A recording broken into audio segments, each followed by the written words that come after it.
S. Chan presents educational video lectures as per the new UGC curriculum. Difficult concepts made easy. Study anywhere, anytime. Welcome to S. Chand Academy, and I'm Anmol Bhatia. We are doing the course Business Mathematics, and in that we will be doing the topic which is matrices for this part of the video.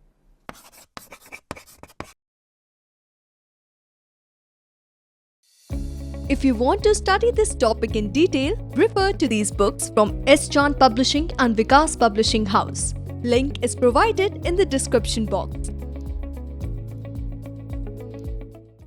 The topic is matrices, but before coming to the matrices part, let's understand that what is the difference between a matrix and matrices topic. So matrix is basically the singular form of the same thing, and the plural form is matrices. That means matrix is basically the combination or the collection of all the elements which are there, and if we have n number of matrix together, so we name it as matrices, we term it as matrices. So basically a matrix is basically a rectangular array of numbers, and we generally write it in this fashion, in which the row part will come first and then the column part. So as per the general notation, we write a row comma column or row column. So if we are writing A11, that indicates that this is the element of the first row and the first column. If we are writing 12, that indicates that it is the first row and the second column, the first row, third column, and so on.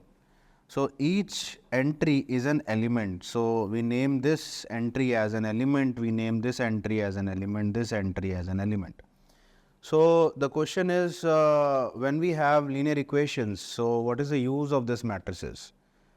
And the application part prospectively says that this matrix is a group of large number of elements, and which those elements are difficult to be solved with the help of those linear equations. So for linear equations, we have rather 2 variables or maximum at max 3 variables, and for solving those 3 variables, it is somewhat a difficult or a tricky procedure. When we move to 4 variables or 5 variables and multiplying or solving those 5 variables equations to get a particular solution, that would be very much difficult task. So in order to solve that difficulty, the matrices or the matrix part came into an existence. So when we augment the matrices or the matrix together, so 2 matrix, they are combined together, and that particular thing is called as an augmented matrix. How do we define the order of that particular matrix? So order is the dimension of that particular matrix, and we generally write row cross column. Let's say if I want to check the order of this particular matrix, so as I have mentioned that we have to write the number of rows initially, and then the columns are to be written. So here you can see that it has 2 rows and it has the 3 columns. So I may write here 2 cross 3. That would be particularly the order of this matrix, and this order is very important when we will be multiplying the 2 matrix together. Before coming to the case of matrix multiplication, or before we go into deeper into the application perspective of the matrix portion, we need to understand certain operations which are involved with matrix. So those operations are adding or subtracting the 2 matrices or maybe the 3 matrices together, and then we have a case in which we multiply that matrix with a scalar quantity or a constant value, and the third case says that when we multiply the matrix together with another matrix. So we have a set procedure, we have a set rule for that. Let's have an understanding of the same through certain examples. So first thing is matrix addition and matrix subtraction, and that particular aspect is somewhat simpler. So one thing that you need to check before adding or subtracting the two matrices, one is both the matrices should have the same order. That means, let's say if a matrix is having an order of 2 cross 2 and the next matrix that I am adding should also have an order of 2 cross 2. We cannot add the elements of the two matrices which are having two different orders. And we have to add or subtract the corresponding elements together. Let's say this is the first element, which is A11. So A11 is to be added into another set of element of the second matrix, which is capital A11. So A11 is to be added to A11. A12 is to be added to A12. Similarly, A21 is to be added to A21, and so on. So we'll look at a particular example for addition. Let's say I have a matrix and I have another matrix. So what is required to be done? I need to add the two matrices together. So for adding the two matrices together, what I need to do, I need to have to look at the order. So for the order, I have told you that we have to count the number of rows, and rows are basically the horizontal ones. So we have 3 rows and we have 2 columns. So the order of this matrix is 3 cross 2, and the order of the next matrix, as you can see, is also 3 cross 2, that this initial check is performed, and that initial check is passed before adding. And I have told you that we need to add the corresponding elements, like first element is to be added into the first element of the next matrix. The first element of this is added to the first element of the another matrix. So what do we get ultimately? So we'll get a new matrix which is of the same order, which is 3 cross 2, and 3 plus 0 will be the first element of that new matrix. 1 minus 1 will be the new element of the updated matrix. 0 plus minus 2 will be the new element. 2 plus minus 3 will be the new element, and so on and so forth. So you will get a new matrix which is this matrix, and it would be having the same order, which is 3 cross 2.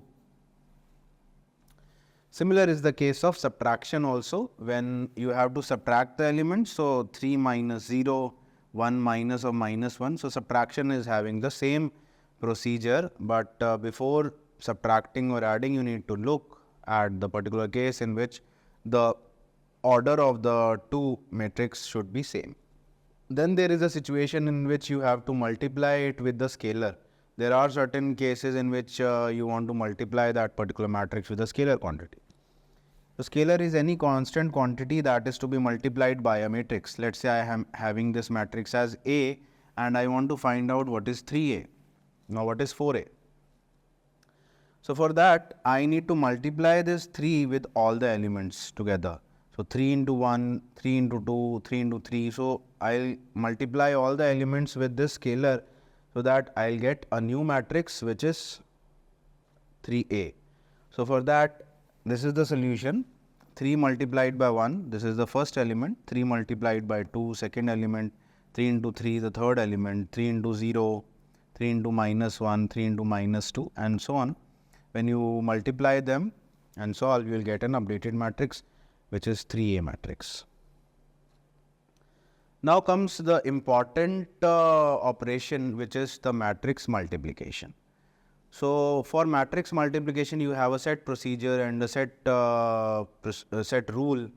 So before applying this multiplication operation, you need to perform an initial check, and that initial check says that the first matrix should have an order and the second matrix should have an order, and that initial check says that the column of the first matrix should match with the row of the second matrix.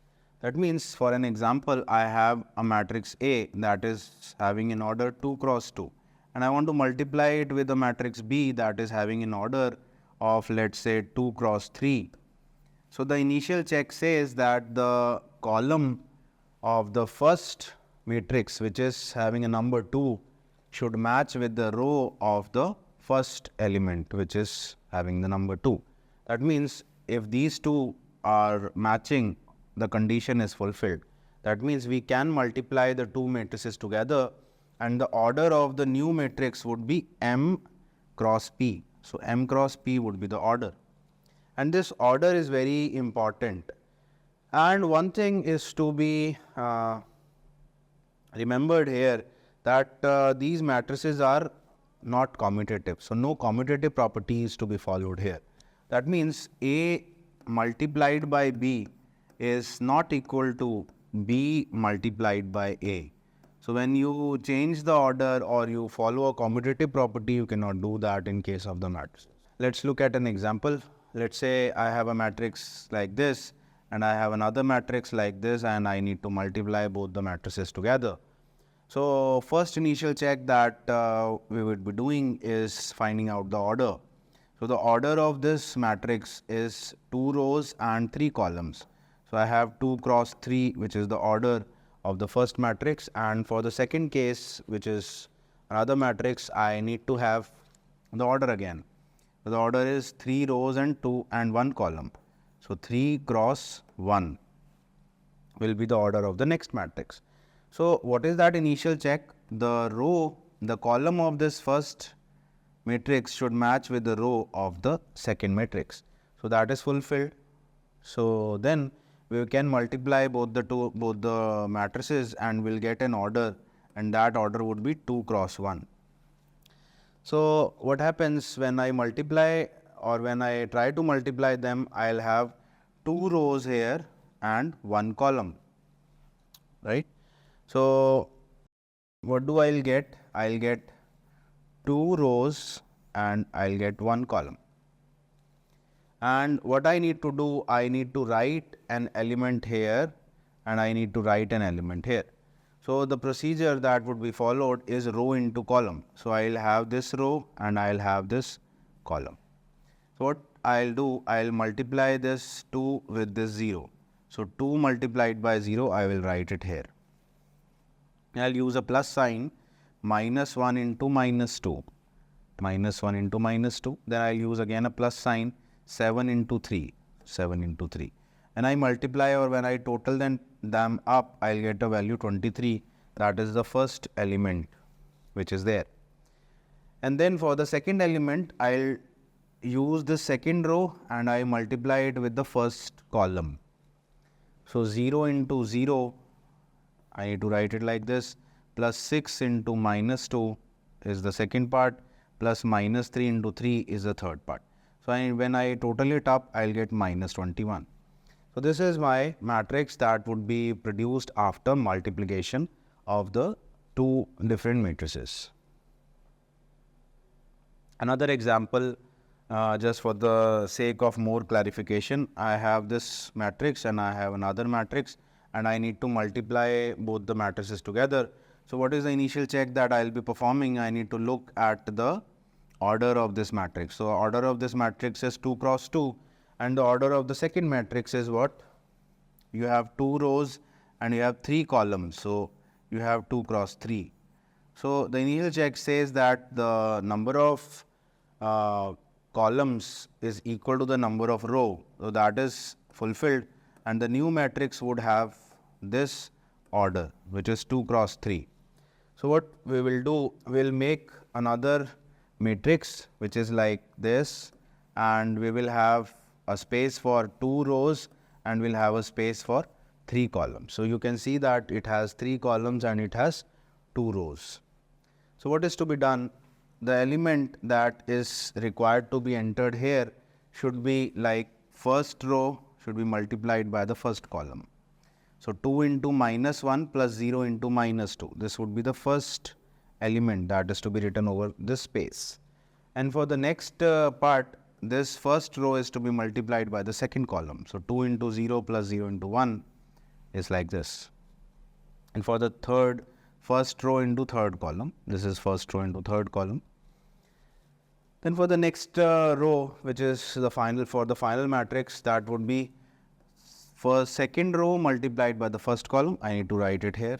Second row multiplied by the second column, it is this. Second row multiplied with third column, it is this. So when you multiply and add them up, you will get this part as your final matrix. So this would be the final matrix.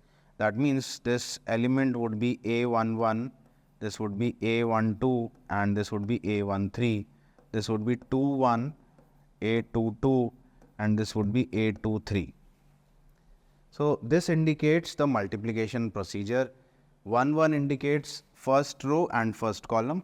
1, 2 indicates first row, second column. 1, 3 indicates first row, third column. 2, 1 indicates second row, first column, second row, second, and second row, third column. So based on that particular procedure of getting a product and adding the elements together, we can multiply the two matrices easily. But the thing that is to be checked before multiplication is the order. The column of the first matrix should match with the row of the second matrix. We stop here for a short break. After coming back from the break, we will learn the topic of inverse of matrices. Now quality learning is easily available at your doorstep. S. Chand Academy brings detailed lectures based on UGC curriculum as per the New Education Policy 2020.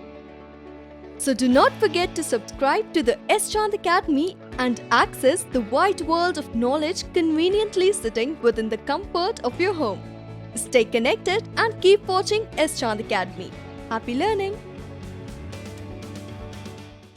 Welcome back to S. Chand Academy after the break. Before going to the break, we have learned the concept of matrices and we have performed certain operations which were based on matrices. Now, we will be learning about the inverse of the matrices with the help of a specific procedure. The topic is inverse matrices or the procedure to find inverse of the matrix.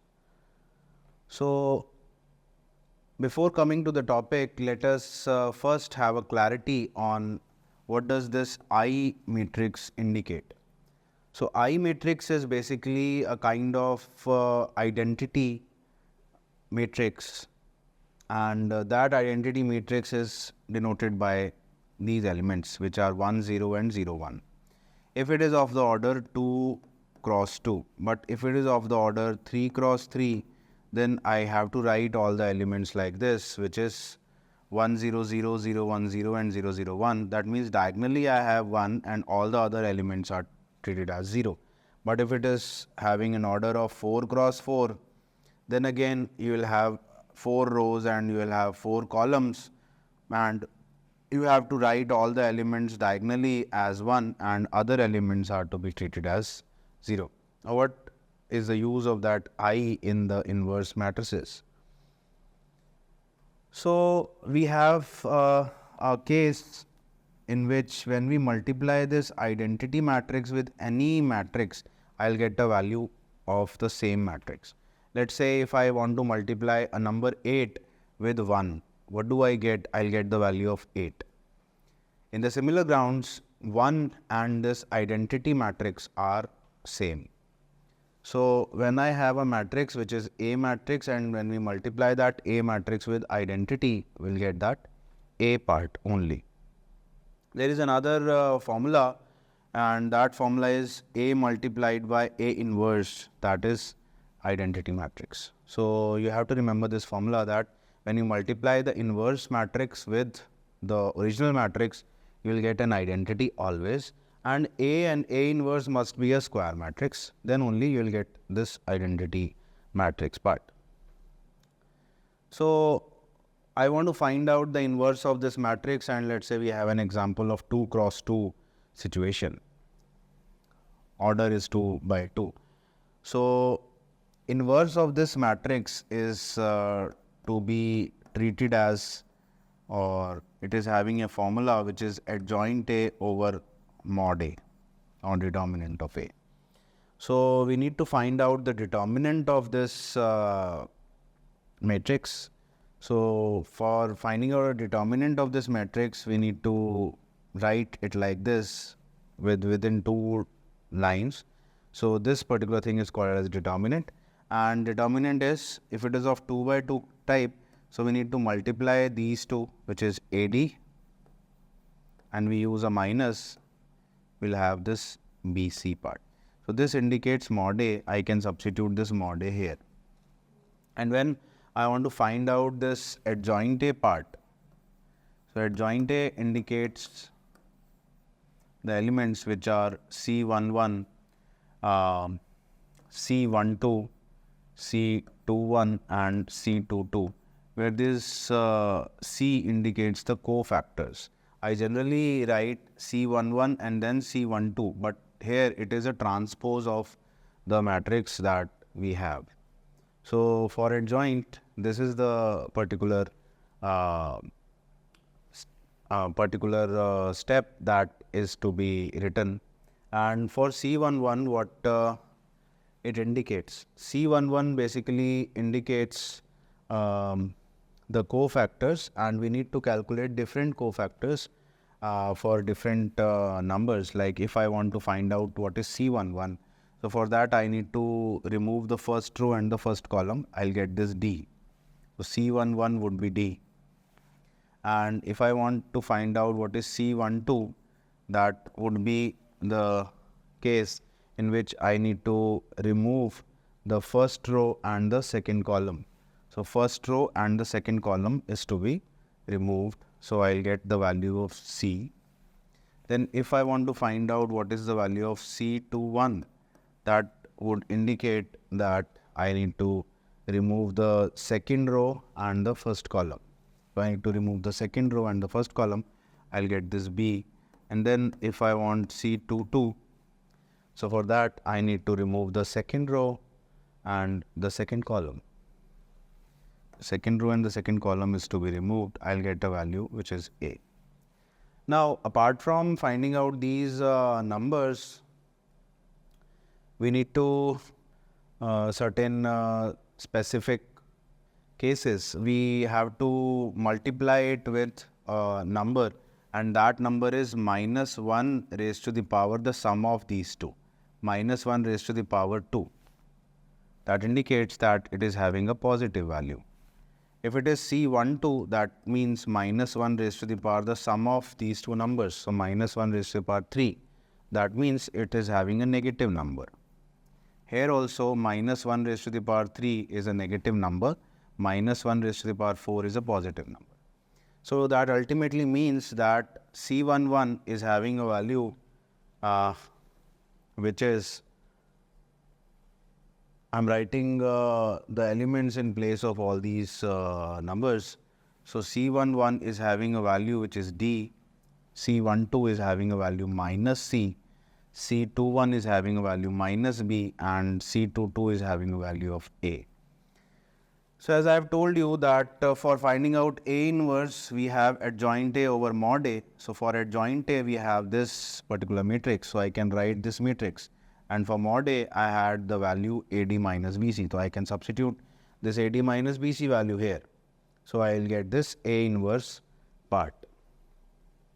So this is the final aspect of having the inverse of the matrix in terms of for a particular set of equation, for a particular set which is having an order 2 cross 2. Here it has a shortcut, and what is that shortcut? For finding out mod A, you know that AD minus BC is the case, and for finding out adjoint A, you have to replace these two elements together. So D and A are replaced. So in place of A you can write D, in place of D you can write A. B and C will remain same but with a negative sign. B and C will remain same but with a negative sign. So this is a shortcut, and from where this shortcut came, this is the particular procedure to find out adjoint A and that mod A value. But this thing is only applicable for 2 cross 2 matrix. We have a different procedure for 3 cross 3. Let's say if I want to apply that shortcut and find out the inverse of this 2 cross 2 matrix, maybe in the objective type question that may come in the university examination. So this is specifically required for getting the inverse. So I have told you the formula, which is 1 over AD minus BC and a matrix which is D minus B minus C and A. So you can see that A, B and C and D is already there. So you can just swap it up, or you can multiply these two numbers to find out this value, which is mod A. And for adjoint A, you can swap these numbers. So 4 and 1 are swapped like this, and these two remains the same but with a negative sign. So minus 0 and 2, minus of minus 2. So 0 is not minus 2, so you can minus 0, so you can just write here 0, and you can multiply 1 by 4 with all these elements, because this is a scalar multiplication. So when you multiply, you will get this particular aspect.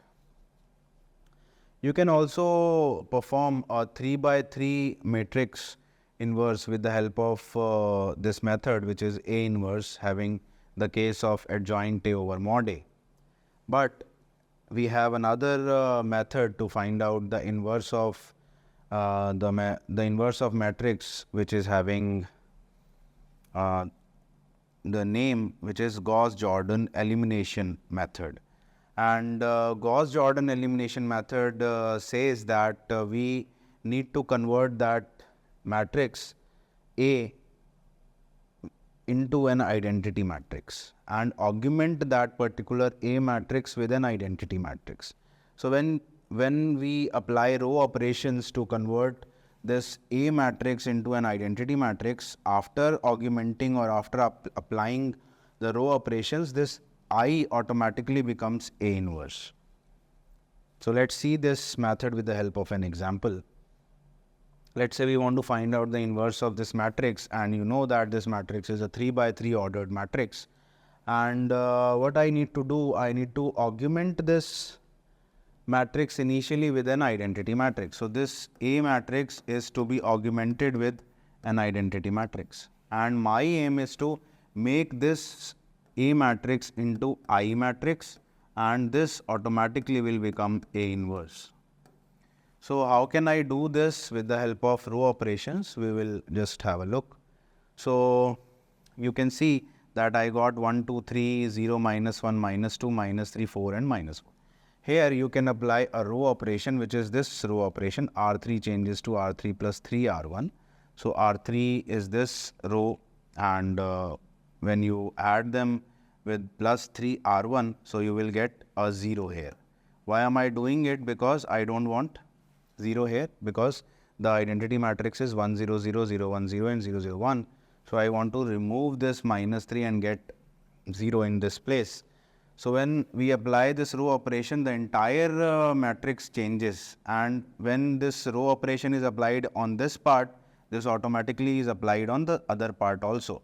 So when you apply this same operation on the other half, which is on the identity matrix that says R3 plus 3R1, so R3 is this, plus 3R1 is 3 into 1. So that would automatically give you a 3 there. So you got a 0. Then our objective is to remove this 0 again. So what I'll do, I'll multiply this minus 1 with 10 and add it with 10. So R3 plus 10 times R2. So I can do that, I can apply that particular operation. So after applying that particular operation, I'll get a 0 again, and all the other elements of R3 changes. So other elements of R3 changes, but 0 remains intact because these two elements are 0. Why have we not chosen this 1 for applying the row operation? Because when we choose 1, this 0 will be converted into some other number that we don't want. So this is the case. Now what we want to remove this R2, or we want to make this term as 0. So we'll multiply this R2 with 15 and add minus 2 times R3. So when we apply this row operation, we'll get, or we'll land up with these numbers, and similarly after applying the row operations, we'll finally get a matrix which is like this, 15, minus 15 and minus 15. And after applying the row operation, just look at the matrix which was initially A matrix, and do not look for the other half. The other half is having a row operation. Just try to apply that row operation and look for the elements. Now what do we want? We want to make these elements as identity elements portions. So what we need to do, we need to divide this number by 15. So we cannot do individually individual division by the elements, so we need to apply the row operation. So when we divide the entire row by 15, that hardly makes any difference. So it would become 1, 0 and 0 when we divide it by 15. And for the second row, we need to divide it by minus 15. That would become 0, 1, 0. And for the third, it would be divided by minus 15 again. So that would become 0, 0, 1. So this is the case when it is 1, 0, 0, 0, 1, 0 and 0, 0, 1. And when we apply that row operation here and here and the second part, we'll get this particular case. And that particular case is the inverse matrix. So what we had an A matrix, and that A matrix is augmented with identity. And we had applied the row operations to convert it into an inverse, also convert it into an identity matrix. And after applying those row operations, this identity matrix is converted into an inverse matrix. So this we have done. That means this identity matrix is prepared. The other half would no doubt be the inverse of that matrix. So this would be the inverse of that particular matrix that will be produced with the help of that row operations. So this is the particular aspect or the method which is related to finding out the inverse using the Gauss Jordon algorithm. So with this, we come to the end of the video, in which we learnt about the basics of matrix operations like addition, subtraction and multiplication, and some rules which are associated with the matrix operations. Additionally, we learned about the inverse of the matrix, in which we have seen the case for 2 by 2 order and the case for 3 by 3 order. Additionally, we have seen a new method, which is a Gauss Jordon method that consists of row operations, and after performing that row operation, we can get the A inverse of the matrix. Thank you. If you want to study this topic in detail, refer to these books from S. Chand Publishing and Vikas Publishing House. Link is provided in the description box. If you found our video interesting, please like, share and subscribe. And do not forget to press the bell icon.